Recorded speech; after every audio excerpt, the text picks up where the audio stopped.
Rahayu, rahayu, rahayu. Assalamualaikum warahmatullahi wabarakatuh. Terima kasih. Kita jumpa lagi pada kesempatan ini dengan saya tentunya, ya. Iya, begini ini orangnya. Baiklah saudara-saudaraku semuanya, kali ini saya akan menjawab beberapa pertanyaan dari saudara-saudaraku yang ada di sana. 3 pertanyaan sekaligus. Kemarin kan saya sudah bilang, saya ini bukan profesor doktor, saya ini bukan guru, saya ini bukan orang pinter, saya ini bukan orang ngerti, saya ini bukan insinyur, saya ini hanyalah orang biasa yang tanpa daya dan kuasa, tanpa kuasa Tuhan. Berhubung ada beberapa pertanyaan dan saya merasa bahwa pertanyaan itu saya nggak bercanda, tetapi biar bagaimanapun tetap harus saya jawab. Biar yang nggak tahu menjadi tahu, yang nggak ngerti menjadi ngerti. Dan apa yang akan saya jawab, apa yang akan saya sampaikan ini nanti berdasarkan dari pengalaman saya, berdasarkan dari pengertian saya dan apa yang saya alami dan apa yang saya lihat. Pertanyaan pertama, ya.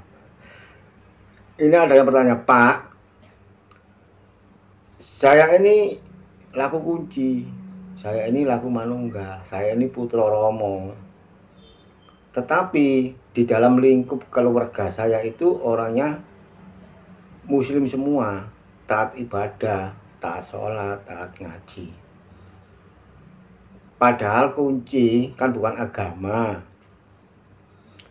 Terus bagaimana saya kalau menjalankan sholat atau tidak? Nah, ini pertanyaan yang pertama. Kemudian pertanyaan yang kedua, ini ada yang bertanya, Pak, bagaimana cara meredakan atau menenteramkan Ratu Telu? Ini yang kedua. Yang ketiga ini agak bercanda ini, saya kira bercanda ini. Tapi tidak apa-apa, itu saya jawab. Nanti ada ada wadaranya semua, nanti akan saya buka semua. Pak, saya ini jual bakso. Kira-kira bagaimana caranya kalau sehari itu habis 10 kilo? Jangankan 10 kilo, 20 kilo. Nggak pakai 1 hari, nggak nunggu 1 hari, setengah hari, saya jamin habis.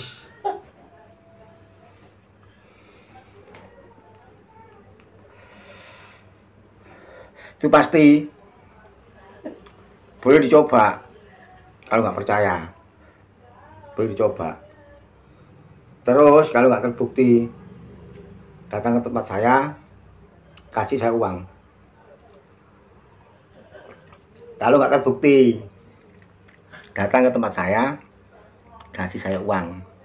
Beres kan? Oke saudara, saya jawab ya, mulai yang pertama tadi. Saya ini pelaku kunci, Pak. Jadi nggak ada hubungannya antara laku manunggal kunci, ya laku kunci dengan agama itu nggak ada hubungannya. Agama itu tatanan manusianya. Ya, agama itu bikinan manusia, saya bilang bikinan manusia, bukan dari Tuhan. Ya, agama itu bikinan manusia. Oleh karena manusia itu mulai awal sudah melakukan laku spiritual, ingin mencari kesejatian, mencari jati diri, mencari siapa Tuhan. Akhirnya dia menemukan kemudian yang dianggap itu agama. Terus kenapa? Misalnya saya sholat, Pak, gimana? Nggak apa-apa, silakan. Nggak ada hubungannya kan antara kunci dan sholat? Nggak ada hubungannya kan? Nggak ada hubungannya. Nah, soal sholat itu kan hubungan manusianya dengan sekeliling. Nah, dalam laku kunci ini diusahakan sebagai putra itu bisa menenteramkan. Artinya ini laku dalam, jadi menenteramkan yang di dalam. Di dalam siapa? Di dalam diri pribadi, di dalam lingkup rumah tangga, kemudian di dalam lingkup umum. Begitu. Nah kalau misalnya ini contoh ya. Misalnya saudaraku kunci, keluarganya kebetulan keluarga muslimin dan muslimah, ya, keluarga taat ibadah. Terus tiba-tiba saudaraku nggak sholat, pasti kan ada suatu pertanyaan, kenapa? Kan begitu, kok nggak sholat? Nah kemudian menjawab, dan jawaban itu jelas nggak pas. Karena apa? Orang yang sudah laku agama, kalau sudah khusyuk di agama, biar bagaimanapun dia tidak akan mau dirubah prinsipnya, tidak akan mau, itu pasti. Terkecuali orang itu dalam laku agamanya itu masih belum pas, masih belum sungguhan, gurung temenan, masih saya anggap main-main. Terus dia mencari sejatinya, ada yang menjelaskan ini loh yang sejati, itu lain lagi. Itu. Nah misalnya saudara yang bertanya tentang sholat itu, misalnya kalau saudara nggak sholat, ibu, bapak, adik, kakak, atau kakek, nenek misalnya, kan mesti tanya. Dan kalau jawabannya nggak sesuai dengan apa yang diharapkan, yang dianggapnya kalau nggak sholat itu misalnya kan kafir, murtad, nah kan sudah menjadi membuat orang itu apa, jengkel. Laku putra di sini nggak boleh, terkecuali memang orang tersebut mempunyai niat yang tidak baik, kayaknya baik, akrab, kayaknya secara manusianya, suka menolong, membantu, memberi kayaknya, katanya dengan ikhlas, dengan sungguh-sungguh. Tetapi dia nggak tahu, nggak merasa bahwa di dalamnya ini masih ada lembut, halus.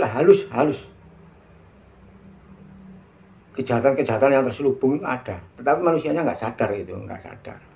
Nah, nanti akan terbongkar dengan sendirinya sesuai dengan perbuatannya.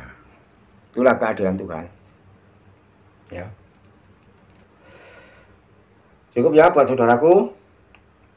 Semoga bermanfaat, ya. Semoga bermanfaat. Jadi kalau sudah laku kunci, mau sholat nggak sholat itu terserah. Bagaimana baiknya, gitu aja. Kalau memang keluarganya, lingkupnya itu Islam, taat ibadah, ya ikuti aja. Gitu. Soal bacaan ya terserah pribadinya. Mau diucapkan nggak diucapkan kan nggak apa-apa. Yang tahu kan Tuhan, yang tahu itu Tuhan. Gitu. Biar nggak jadi perbedaan atau perdebatan. Begitu. Oke ya, nggak apa-apa ya. Buat saudaraku mau sholat ya silakan ya. Kemudian pertanyaan kedua ini, Pak, bagaimana caranya untuk menenteramkan Ratu Telu? Apa sih Ratu Telu itu? Ratu Telu itu kalau dalam bahasa Jawa, rasa tumoto tumatane rasa. Kalau dalam bahasa Indonesia, rasa tunggal, rasa manunggal. Ya, Ratu Telu itu rasa tunggal. Rasa tunggal itu siapa? Ya hidup itu sendiri. Rasanya hidup. Itu. Begitu hidup ini sudah menancap, sudah bersarang di dalam tubuh manusia, seluruh aplikasi manusia, pikiran, angan-angan, nafsu itu berfungsi semua. Nggak ada yang berfungsi. Berfungsi semua. Nah bagaimana cara menenteramkannya? Kalau menurut saya, sesuai apa yang pernah saya alami, ya ngunci yang sungguhan. Nguncinya yang sungguhan. Kalau ngunci yang ngunci, nggak ada permintaan apapun. Di situ ngunci itu hidup sendiri, roh itu sendiri, menuntut raga manusia, raganya putra untuk ngunci. Ngunci kan ingin manunggal. Itu. Cara menentukannya yang ngunci aja yang sungguhan. Kunci aja. Nanti kejap sendiri, akan merasakan sendiri. Jadi nggak harus diperpanjang lebar penjelasannya. Kunci aja yang sungguhan, patrap yang sungguhan, kan begitu. Nah, Tuhan kan nggak memandang, misalnya nggak lihat patrapnya atau sholatnya, yang dinilai Tuhan, yang diharap Tuhan kan kesungguhannya, sungguh-sungguh apa enggak, itu Tuhan yang tahu. Kayaknya sungguh-sungguh tapi tidak, itu Tuhan yang tahu, semua itu Tuhan yang tahu. Gitu. Ratu Telu itu rasa tunggal, mulai pikiran, batin, angan-angan ini. Nanti keluarnya ke budi pakerti panca indera, keluarnya di situ. Ini membawa raga manusia. Saya pernah mengalami ya, saya pernah mengalami. Ketika saya makan, perut sudah lapar ini. Namanya nafsu kan, sedang nafsu makan ini. Jadi apa kalau bahasa Indonesia itu makanya dipercepat. Saking laparnya ini, perut saking laparnya habis kerja. Dari makan ini sudah agak lihat kanan kiri, makan. Nah tiba-tiba ini tersedak saya, apa? Keselak gitu loh. Tiba-tiba keselak. Nah di situ kesalahannya, di situ manusianya, kesalahannya di situ. Coba makan itu dirasakan yang sungguhan. Ditentramkan dulu nih, nafsunya ditentramkan dulu. Biar tertata. Biar tertata. Gitu. Begitu makan, mau makan, kalau menurut orang Islam berdoa dulu, Bismillahirrahmanirrahim. Kalau menurut saya, artinya Bismillahirrahmanirrahim kan dengan menyebut nama Allah yang Maha Pengasih dan Penyayang. Nyebutnya gimana kan gitu? Nyebutnya gimana? Itu kan maknanya, artinya. Terus nyebutnya gimana? Saya nyebutnya gimana? Kalau saya pribadi, begitu menghadap makanan, apapun itu makanan, alhamdulillah, barokallah. Ini pemberian Tuhan, nggak bisa ditolak.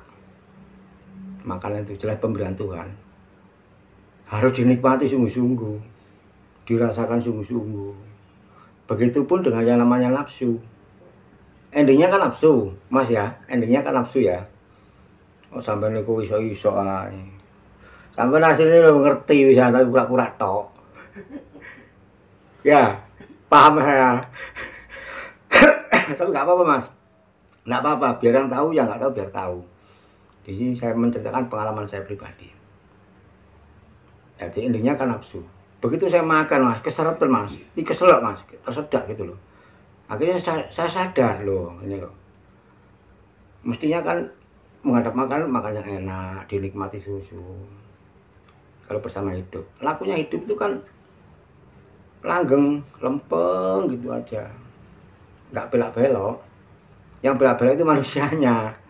Lakunya hidup ya terus, nggak kemana-mana. Seperti napas ini, gitu loh.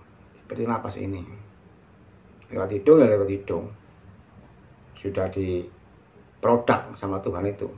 Ini keluarnya napas, keluarnya kotoran, ya kan?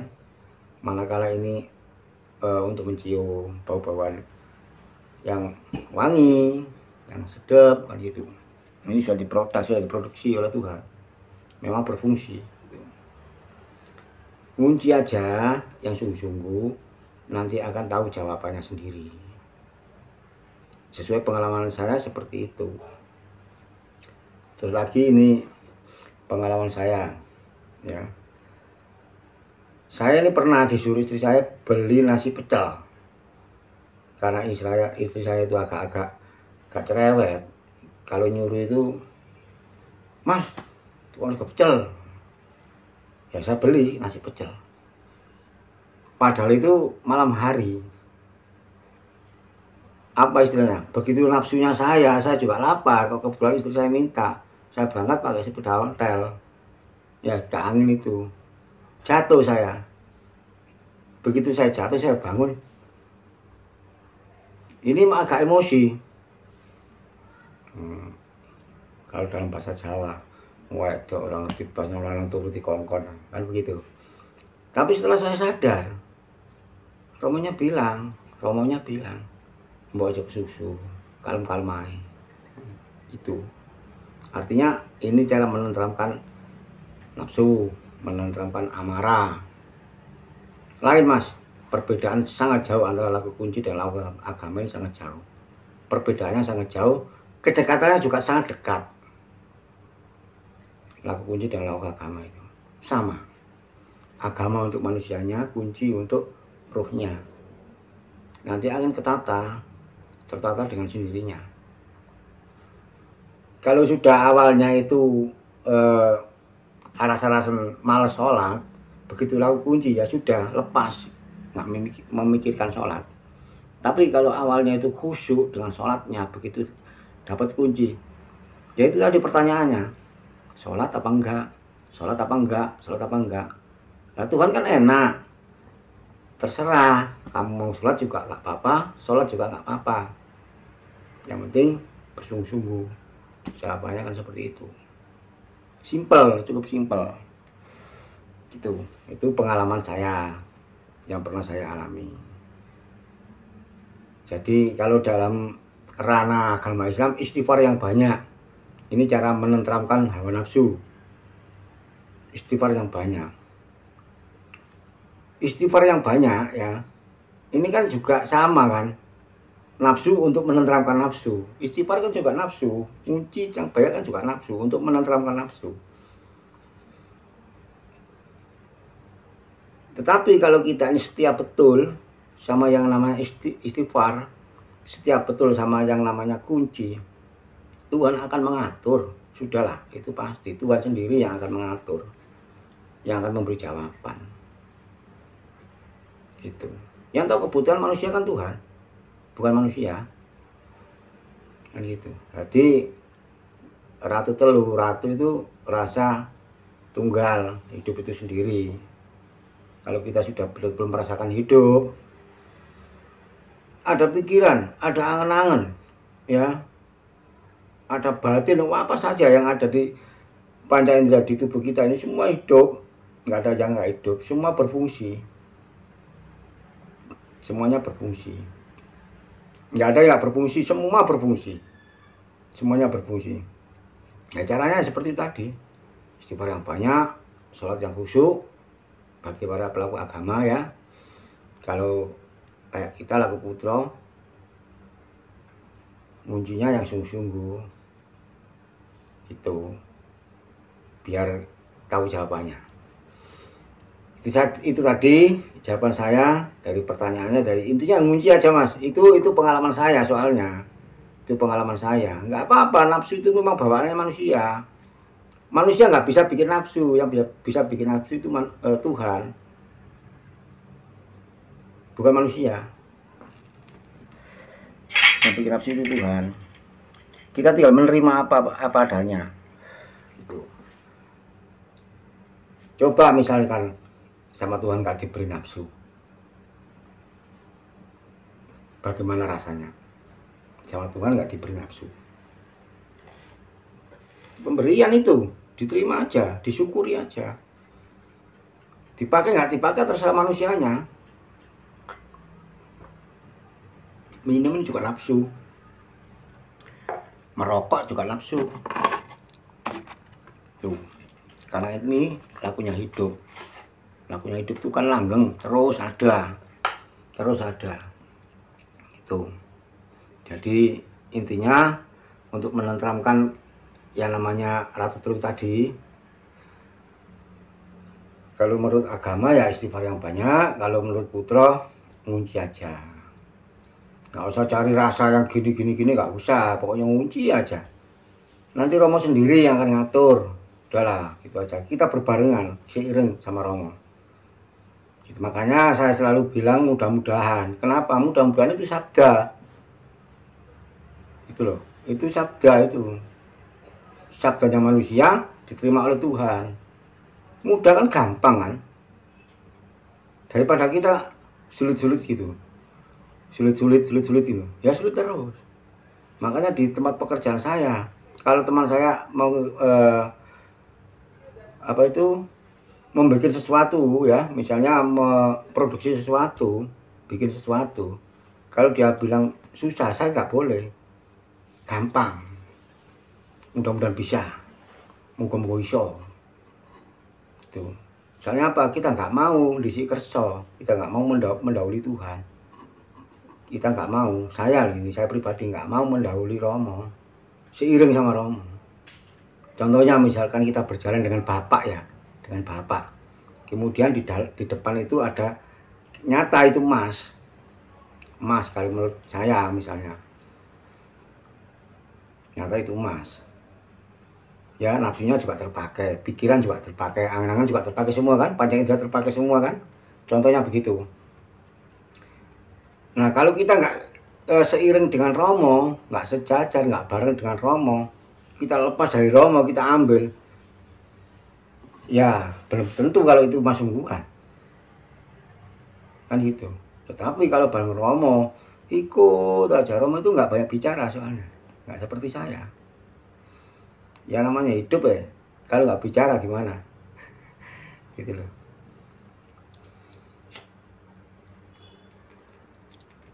Kita nggak mau mendahului kehendak. Kita harus peka di situ. Kita harus peka di situ. Tadi saya bilang pasti karena saya sudah melakukan, saya sudah membuktikan. Oleh karena saya bilang mudah-mudahan, karena saya belum membuktikan, belum tahu buktinya gitu loh, belum tahu kenyataannya. Mudah-mudahan gitu. Soalnya saya sering mengalami kejadian-kejadian yang di luar nalar, di luar dugaan. Saya pinjam uang sama teman saya, nggak banyak kok, cuma 100.000. Kapan ini bayar? Dikembalikan uangnya besok.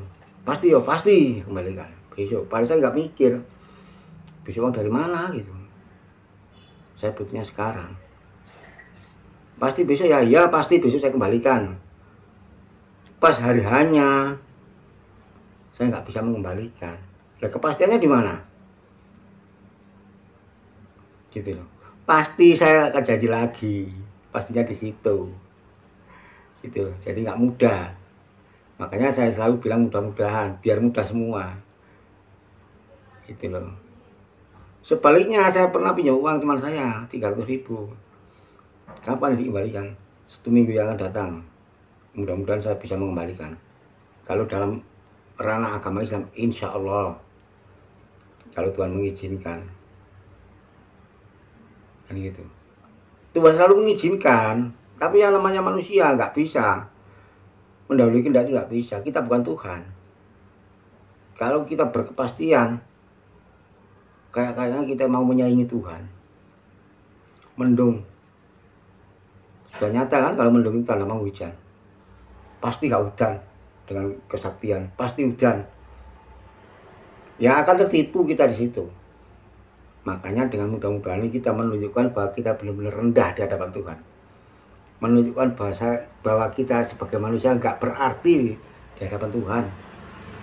Makanya harus selalu benar-benar manunggal sama Tuhan, biar tahu semuanya. Oke, itu jawaban saya ya Mas. Untuk cara menenteramkan Ratu Telu itu tadi. Karena Ratu Telu itu sama-sama sakti. Pikiran ini sakti, batin angan-angan ini sakti. Kita ada di sini, tapi pikiran saya sudah kemana-mana. Batin ini sudah kemana-mana. Ini pasti, soalnya hidup.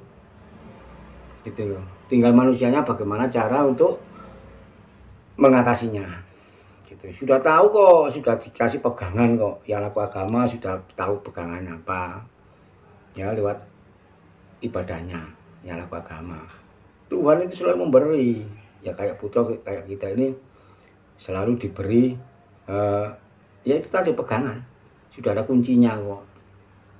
Repotnya gimana? Makanya mudah-mudahan itu memudahkan gitu, daripada sulit-sulitan. Bukan kita gak beriman, mudah-mudahan itu tanda kita beriman. Kalau kita gak beriman, gak ada kata mudah-mudahan. Waduh, berantakan. Ini menurut saya, gitu loh. Kayak kalau menurut agama ingin menenteramkan nafsu, hawa nafsu, nggak pakai menenteramkan dengan cara hawa nafsu, cukup istighfar gitu aja. lain. Kalau istighfarnya pakai hawa nafsu, astagfirullahaladzim, astagfirullahaladzim, astagfirullahaladzim, astagfirullahaladzim, lain. Tapi kalau dirasakan betul-betul, astagfirullahaladzim, astagfirullahaladzim, nyantai aja lah. Nanti akan datang apa itu namanya barokah. Begitupun ngunci, kalau kita ngunci patrap dengan nafsu kan lain rasanya, gitu loh. Tapi kalau kita nyantai misalnya, Gusti ingkang Maha Suci, kula nyuwun pangapura dumateng Gusti ingkang Maha Suci. Nah, di sini nanti Tuhan akan memberi barokah juga, ya. Satu lagi nih pertanyaannya agak konyol ini, tapi lucu, tapi enggak apa-apa. Pak, saya ini jual bakso, gimana caranya bisa habis 10 kilo dalam satu hari? Mudah Mas, beli aja daging 20 kilo, saya jamin habis setengah hari. Caranya gimana? Gratiskan. Tiap ada orang lewat, tulisi bakso gratis, bisa bawa mangkok dari rumah. Itu aja, cepet habis. Simpel kan? Mudah kan? Tetapi Mas, pertanyaannya sampean itu saya anggap pertanyaan bercanda. Tapi enggak apa-apa, enggak apa-apa. Saya jawab dengan sungguhan ini. Itu tadi, kalau sampean pengen laris, pengen habis 10 kilo, jangan 10 kilo, 20 kilo dalam satu hari, itu tadi digratiskan aja. Seandainya sampean itu bertanya, ya, sampean itu bertanya, Pak, bagaimana caranya dagangan bakso saya ini habis 10 kilo dan dapat uang banyak, ditambahi plus dapat uang banyak, dapat keuntungan banyak, itu lain lagi. Itu kalau menurut saya mudah Mas, baca Al-Fatihah dibalik dari belakang. Pak pernah praktek? Belum pernah, saya nggak pedagang soalnya, saya juga dapat info dari orang lain. Gitu loh. Rata-rata Mas ya, orang jualan makanan istilahnya pakai penglaris, gitu. Kalau menurut agama itu banyak versinya, ada yang pakai raja, pakai penglaris, pakai bacaan-bacaan, macam-macam. Istighfar aja yang banyak, biar baksonya laris, nggak apa-apa. Kalau sampai laku agama Islam, kalau laku kunci, paweling aja yang banyak. Kunci paweling yang banyak, singkir pokoknya waju pojok itu dipraktekkan semua, nanti akan terasa sendiri. Kalau nggak percaya datang ke tempat saya, kasih saya uang, itu aja. Kalau nggak terbukti, dibuktikan aja. Semua itu mengandung risiko Mas. Misalkan sampean mau cari pengelarisan ya, ini saya buka ya, karena saya juga pernah mengalami, saya juga pernah menyaksikan. Penglaris itu kan pakai guna-guna Mas, semacam apa, semacam magic ya, ilmu magic. Ini pakai magic aja, nggak pakai politika, pakai magic aja. Ini misalnya sampai tanya ke kiai, sesepuh lah atau dukun, minta jampi-jampi ya supaya dagangan itu laris. Misalkan dari kiai, pasti sampai itu dikasih karomah, dikasih bacaan, dikasih wiridan, itu pasti. Karena Pak Yai itu sudah pernah membuktikan. Nah yang membuktikan kan Pak Yai, bukan jenengan. Nah jenengan mau seperti Pak Yai ya beda, gitu loh. Oleh karena sampean bertanya, Pak Yai ngasih seperti itu, boleh dipraktekkan, boleh. Ini kalau lewat jalur agama, tetap kepada Tuhan. Lain lagi kalau lewat jalur misalnya kayak perdukunan, ya kayak magic, perdukunan yang dinamakan ilmu hitam itu. Semuanya ilmu kan sama, nggak ada hitam, nggak ada putih. Bagaimana cara manusianya untuk mempraktekannya, gitu aja. Seperti halnya sampean punya pisau, kalau buat masak ya berfungsi, kalau buat bunuh orang ya itu namanya kejahatan, kan begitu. Jadi nggak ada ilmu hitam, nggak ada ilmu putih, semuanya sama, ilmu ya ilmu. Itu. Kalau menurut perdukunan, sampai dikasih semacam apa? Tumbal. Ya, semacam tumbal. Misalnya kayak bungkusan kain putih misalnya, nggak tahu isinya apa. Gitu loh. Nanti taruh di mana di tempat jualan itu.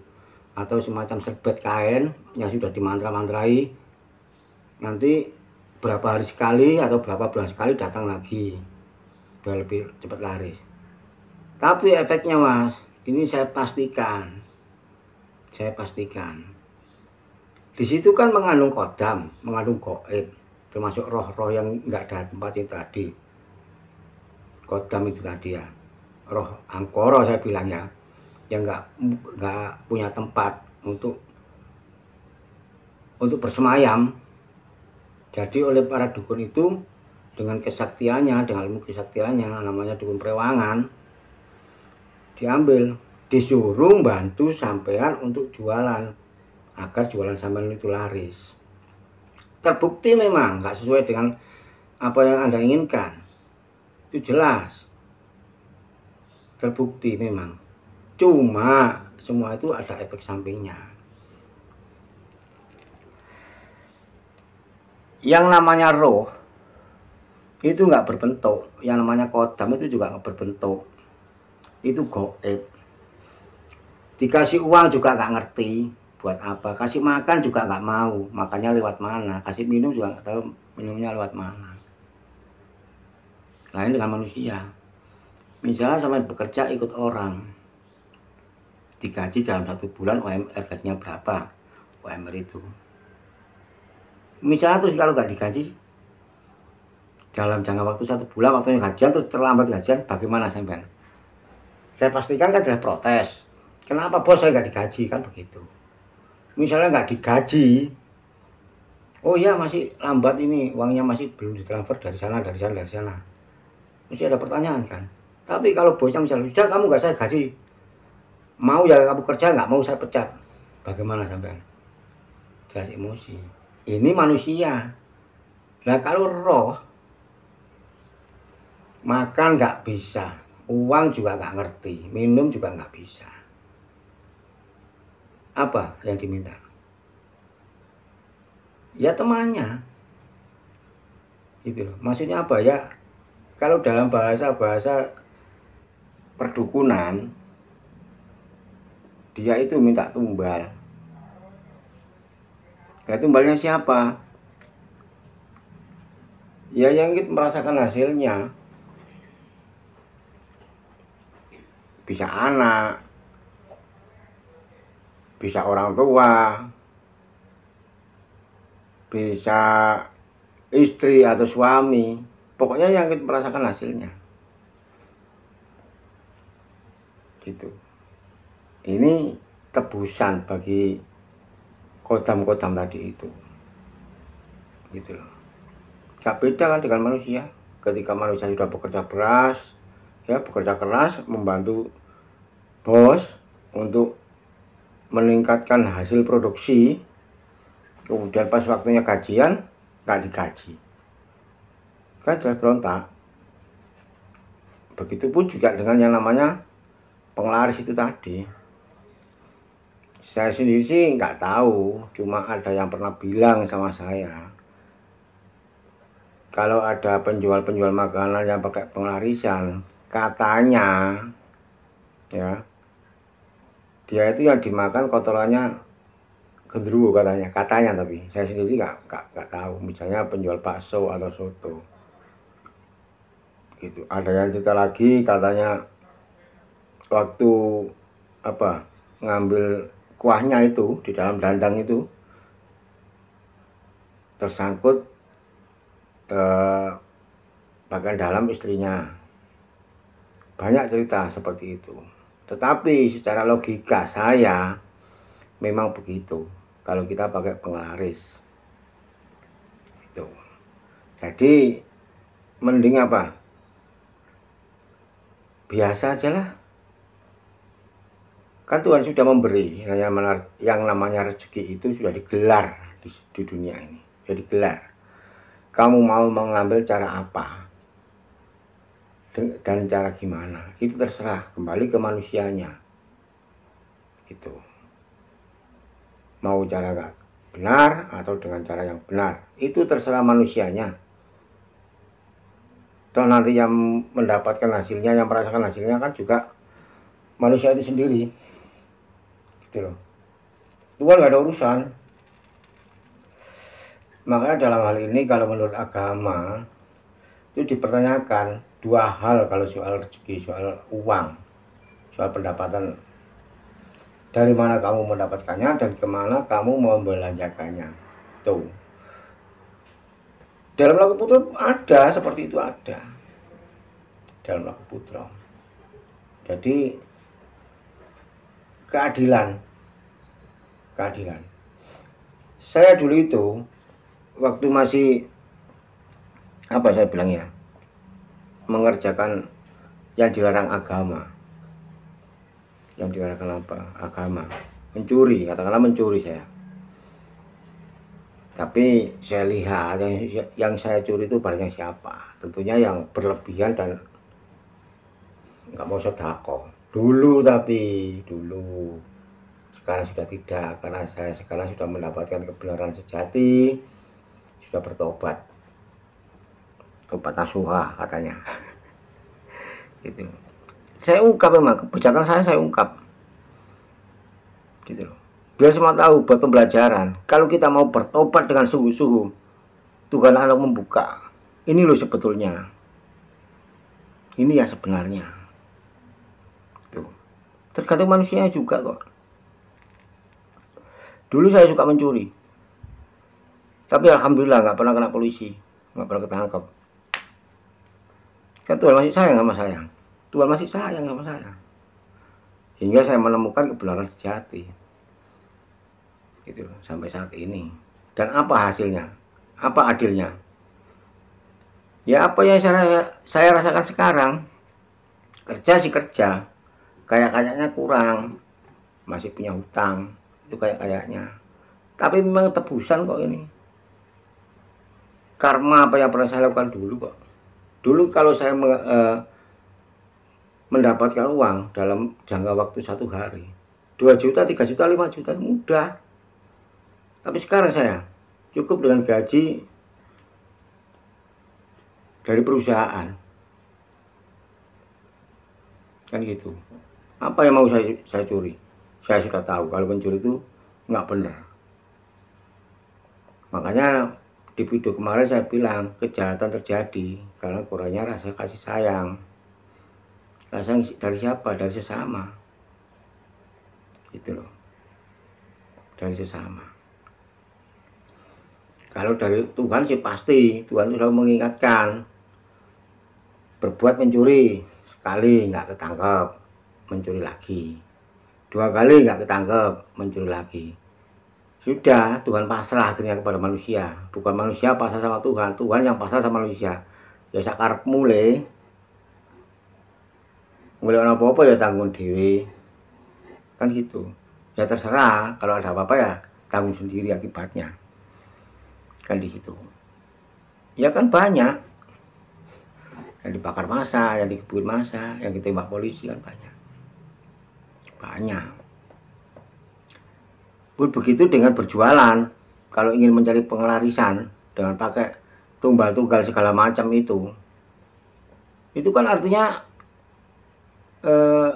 mengambil jatah harta dari anak turunnya nanti. Bisa dari anaknya, cucunya, atau siapa buyutnya, itu sudah diambil duluan. Dan auranya sangat berbeda. Orang berjualan pakai guna-guna apa itu klenik dengan yang alami itu sangat berbeda jauh. Gitu loh. Kebetulan saya ini punya indera perasa, maksudnya orang ini berjualan pakai klenik dan tidak, itu saya paham. Makanya di mana-mana kalau saya melihat ada warung makanan apapun itu kelihatannya ramai sekali, itu saya nggak berani mampir. Bukan nggak berani, nggak mau, saya nggak mau mampir. Mending cari yang alami lah, ya nggak sepi, nggak rame gitu aja. Saya cari gitu. Jadi itu tadi yang bisa saya sampaikan buat saudara-saudara semuanya. Semoga bermanfaat. Kita ambil hikmahnya aja apa yang saya ucapkan tadi, gitu loh. Ya, demi persahabatan kita, demi persaudaraan kita. Nggak apa-apa kita sharing biar tahu Baiklah, saya akhiri sekian dulu apa yang bisa saya sampaikan. Semoga bermanfaat dan saya doakan saudaraku tetap sehat walafiat, ya, tetap dimudahkan oleh Tuhan. Rasakan itu. Saya akhiri. Wassalamualaikum warahmatullahi wabarakatuh. Rahayu, rahayu, rahayu.